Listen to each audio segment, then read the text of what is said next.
Welcome to the Bainbridge Island Japanese American Exclusion Memorial, a unit of Minidoka National Historic Site, but located in the state of Washington. We are here to honor, commemorate, and remember 276 Japanese Americans who were forced from their homes and excluded starting on March 30th, 1942. These Bainbridge Islanders were the first Japanese Americans in the nation to be affected by Executive Order 9066. During World War II, the memorial grounds was the site of the Eagledale Ferry, and was therefore the very spot where a Japanese American community is forced from their homes and excluded from their neighborhoods for the first time.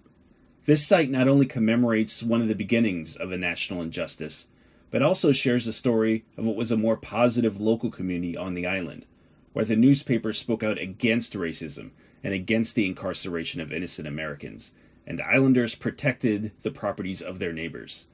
This is called an exclusion memorial because we remember not just the unjust incarceration that happened to Japanese Americans from the island, but also the experience of those few that had the ability to flee their homes before incarceration.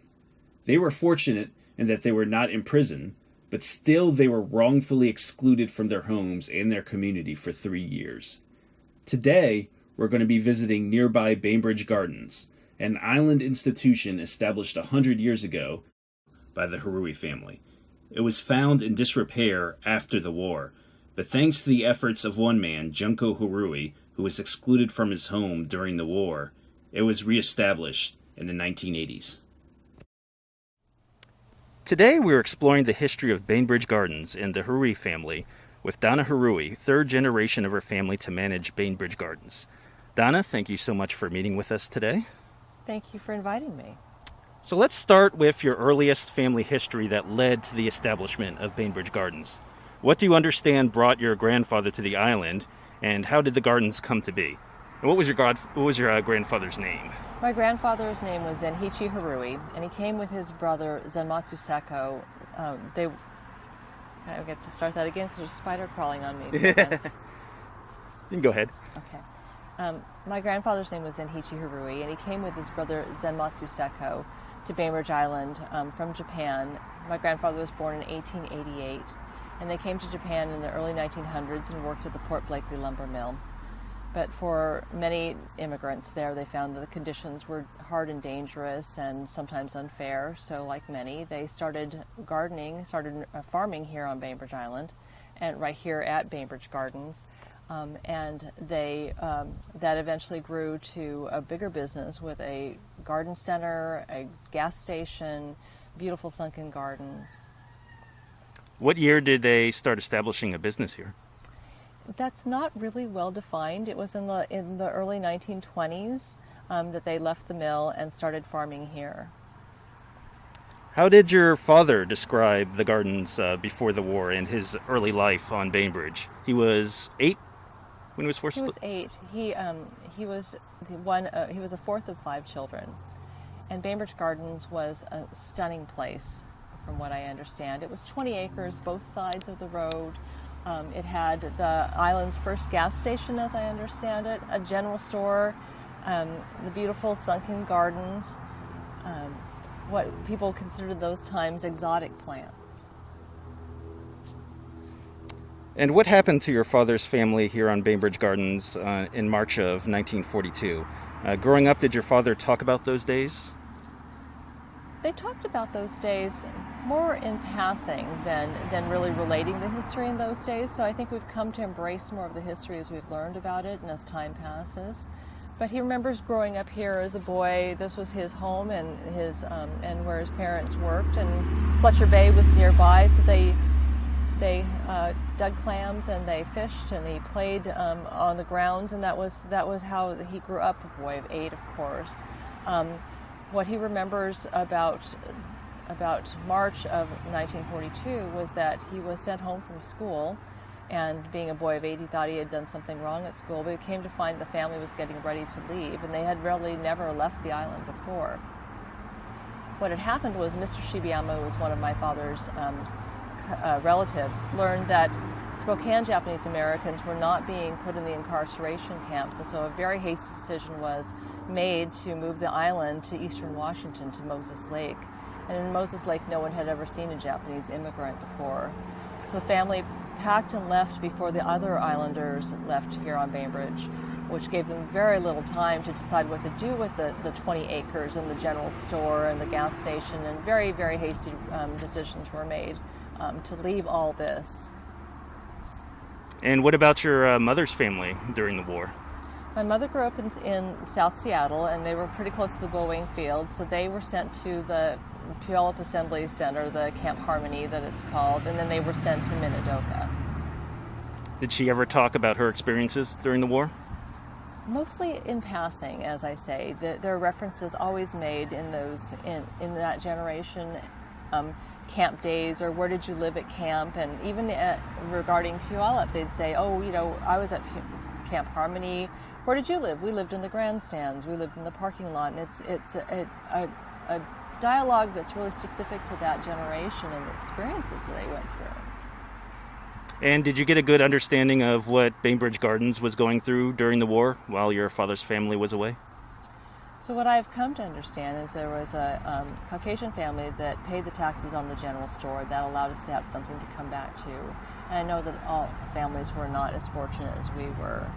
But the people who were taking care of the greenhouses didn't do as good a job, and one of the greenhouses collapsed under the weight of snow one season. When they came back here, they came to find that many of their plants and the statuary were missing or destroyed. And how did your father describe his experiences off the island during the war? Did he talk much about being in Moses Lake? Well, Moses Lake, apparently they were the first Japanese family to settle in Moses Lake. He said they were fortunate because they could eke out a living, and they were growing potatoes and onions for the war. There was a neighbor who would come in with a checklist every day and kind of go through what they were allowed to have and not have. He was 8, and so he remembers that when he would be sent out for recess, the boys wanted to play war, and his line would be, "You could guess what side I was going to be on." And what about his experiences coming back to the island after the war? Well, coming back to the island, they were gone, so now he was in 8th grade, and he was wondering then as a teenager whether people would accept him, but they did. And he got together with his friends, Japanese and Caucasian alike, and by 1951, when he was a senior at Bainbridge High School, he was elected student body president. Do you think that level of acceptance was pretty common on Bainbridge Island? On Bainbridge it was, but I know that that wasn't the case everywhere. And what type of business did your parents eventually run here on Bainbridge Island when your mother and father come back to the island? Well, my mom and dad met at the University of Washington, and Dad got a business degree, and my mom was a dietitian. So they really had completely different careers than they were planning when they came back here. And Dad was just a few days away from accepting a job at a bank when he was drafted in the Army. And the stories he tells is that his lifetime in the Army, his career in the Army when he was in France, really made him embrace the love of nature.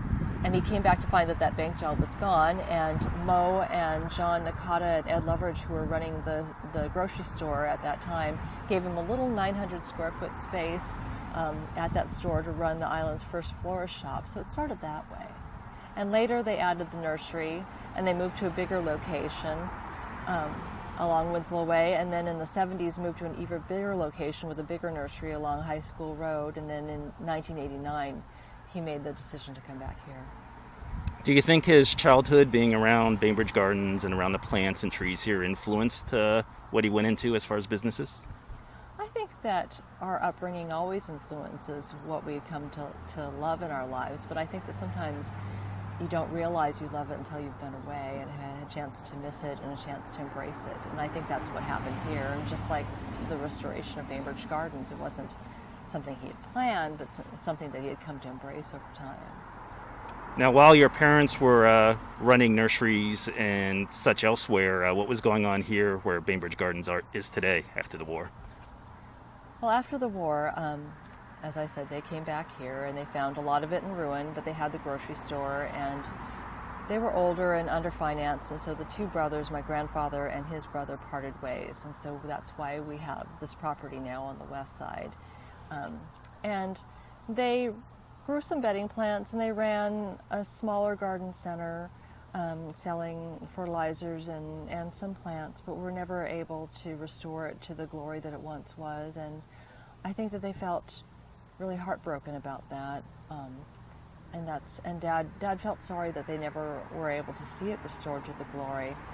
One of the stories that comes from that time is that if you look at the old photos, there are pictures of two cast iron lions that are in one of the traditional sunken gardens that we had at Bainbridge Gardens, and they came back to find those missing. And it was, as were many things missing. But after Dad's restoration, both of those lion heads are back here at Bainbridge Gardens today. Just sold from one yard sale to the next on Bainbridge, and now they're both back. So what led to your father being able to reestablish Bainbridge Gardens? It really wasn't his plan at first. The island had a shopping mall where our nursery was, and it was being redeveloped. And so his decision was to, one of the options was to come back here, but it wasn't the first option. But he decided that he would come back here, and at first it was going to be just a smaller garden center that might even be seasonal, because a lot of his friends were going to be retiring, and he was in his mid to late 50s at that time, and he thought he might do that too. And I remember that summer in 1989 when I came and walked the grounds with him. I just happened to be home visiting, and he said, "Come look at this, come look at this." And so we went out and looked at the grounds, and oh my goodness, where that general store used to be, it was being held up by blackberry vines in the back, and there were weeds taller than I am, and you could hardly see any of the grounds that we have here today. And he said, yeah, I think I can get this open in a couple of months. And he did, just barely. Smaller operation then, a few stores, a few greenhouses, restoring the greenhouses that he once had. But he was able to get that running. And I think that as he embraced the project and the more time that he spent here, he really began to feel the soul and the spirituality of the past and what Bainbridge Gardens once was and what it could be. And that really became his legacy, but I don't think he realized it at first. What role did your mother play in the reestablishing of Bainbridge Gardens? Well, Mom has always been a strong supporter of whatever Dad's projects were. I think, again, she wanted to spend some more time and travel and do some other things, but this was their love, and this is what they did. And I think that they were really happy that this is what they've always done. Both of them worked until they couldn't. They were here almost until their very last day. At the risk of getting philosophical, do you think the reestablishment of the gardens provided some greater sense of healing for what happened during the war and the aftermath for the family? Oh, absolutely. Dad often said that he wished that his parents could see what he had done, and he wished that he had done it sooner. And I think he felt a really strong sense of spirituality here, knowing that he could give back something that his parents worked so hard to establish. What did your parents think about the Japanese American Exclusion Memorial Project while it was taking off in early 2000? Well, as Dad was working on this project and becoming more involved in stories of his past and sharing stories of his past, then that project was also really taking hold. And I think that he really came to embrace the history telling as a very important part of the legacy he was going to leave to his children and to his grandchildren. And so he was very proud of the Exclusion Memorial and was really happy to see it move forward. And I regret that he didn't live to see what it is today. I think that's unfortunate because he passed before he was able to see the wall, for instance. But I'm very proud of that role that he had in the beginnings. Did he get to see his name on the wall? No, he didn't. Did he know that his name would be included in such a memorial? He knew that the family was going to be included, and I think that that's really humbling as well. That because we weren't incarcerated at the camps, and I think it is very humbling, and I feel very honored that our names are included with the other families on the wall. You can say that they've even played a role in the naming of the memorial, because it is an exclusion memorial that honors people that, not just incarcerees, but people that were excluded from their homes. Absolutely. So the memorial has been purposefully landscaped with native plants, some of which have come from Bainbridge Gardens here. What are your thoughts on native Pacific Northwest plants that any garden can have, and of using native plants in gardening? Well, it's important to use native plants in gardening, and our native plants are easy care and drought tolerant, and they belong in a Northwest garden, and they certainly belong at the Exclusion Memorial, because that is a tribute to the island, to what happened in history on the island. And so of course I would think that native plants need to be part of that, because they were here then and they are here now, and Dad used to talk often about the resiliency of plants and how plants leave for us a legacy of what is to come. So it seems appropriate to have the native plants there at the memorial. So does the plant life here on the island have a special place to you, knowing how many of the trees and shrubs on the island would have come from Bainbridge Gardens? My parents often talked about that too. We're so fortunate that we can be a part of people's lives. You know, you might plant a tree when you have a baby, and you might someone might give you a plant when you lose a loved one, and maybe you landscaped your yard as you were growing your family, and now the plants and the children have grown, and you get to see that growth, and how lucky we are to be a part of that. All right, Donna, thank you for having us to lovely Bainbridge Gardens and talking with us today. Thank you.